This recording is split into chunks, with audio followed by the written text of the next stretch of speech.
순항 미사일이 계속해 하늘을 향해 날아오릅니다.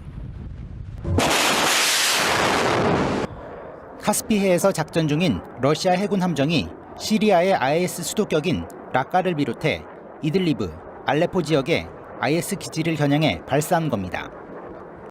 시리아 내 IS 정유시설. 러시아 공군의 폭격으로 불길이 치솟고 연기가 뿜어져 나옵니다. 줄지어 세워진 기름 탱커도 연쇄 폭발합니다. 병사들이 폭탄에 러시아어로 파리를 위하여라는 문구를 적고 시리아 영공에서 Tu-22M3 등 러시아 폭격기들이 IS 시설을 향해 융단 폭격을 합니다.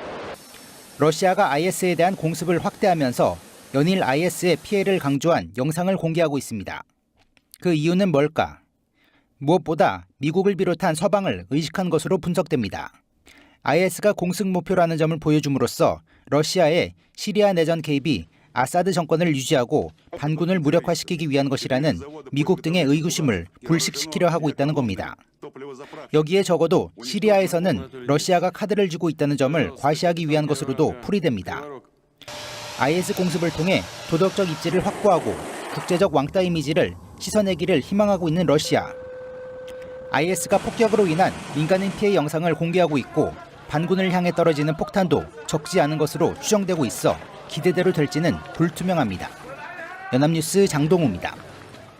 엔진에 불이 붙은 전투기가 통제 불능 상태에 빠진 채 거의 수직으로 낙하합니다. 곧이어 지평선 너머로 사라지고 추락했음을 보여주는 검은 연기가 피어오릅니다. 터키 공군 전투기가 접경지인 시리아 북부 라타키아주에서 러시아 수호이-24 전투기 한 대를 격추했습니다. 러시아 공군은 최근 이 지역의 공습을 강화했는데 터키 정부는 형제 민족인 투르크멘족이 공격을 받았다며 보복 의지를 밝힌 바 있습니다. 터키군은 전투기 공격 전 영공을 침범했다고 경고했다고 밝혔으나 러시아는 해당 전투기는 계속 시리아 영공에 있었다고 반박했습니다. 러시아 국방부는 시리아 영토 6,000m 상공에서 전투기 한 대가 지상 공격을 받아 격추됐다고 발표했습니다. 피격된 전투기 조종사 2명은 비상 탈출했으나 시리아 반군 점령지에 떨어진 1명은 숨진 것으로 전해졌습니다. 터키와 나토는 지난달 러시아 전투기의 영공 침범 이후 강력하게 대응하겠다고 경고한 바 있습니다. 터키는 또 러시아의 공습과 시리아 정부군의 공격을 받은 형제 민족인 투르크민족을 보호한다는 명분으로 시리아 내에서도 군사작전 가능성을 경고해왔습니다.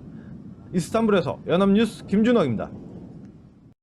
시리아 북서부 이들리브주에서 현지 시간 4일 반군이 러시아 공군기를 격추해 조종사 1명이 숨졌습니다.